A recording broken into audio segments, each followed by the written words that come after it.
अकोला जिल्ह्यातील Borgaon Manju police station अंतर्गत येणाऱ्या ग्राम वाशिंबा येथे स्थानिक गुन्हे शाखेच्या पोलिसांनी गुप्त माहितीच्या आधारे मोठी कारवाई करत 9,02,000 रुपयांच्या मुद्देमालासह 14 जुगारांना अटक केली। पोलिसांनी 11 मोटरसायकली, मोबाईल आणि 32,000 रुपये नगद जप्त केले आहेत। स्थानिक गुन्हे शाखेला माहिती मिळाली की काही जण 52 तास पत्ते जुगार खेळत आहेत।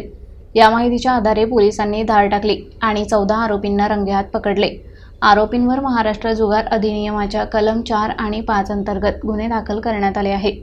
अटक करण्यात आलेल्या आरोपींमध्ये फैजल खान, राजीव खान, मोहम्मद हमीद, पैलवान शाहिद खान, देवानंद मेहंगे, भूषण वानखडे, अमोल वानखडे, विकी पाटील, निलेश तरुकवाने आणि अरविंद गवई यांचा समावेश आहे। पोलिसांनी पुढील कारवाई सुरू केली असून आरोपींवर कठोर कायदेशीर कारवाई करण्यात येणार आहे। या घटनेमुळे स्थानिक परिसरात मोठी खळबळ उडाली आहे।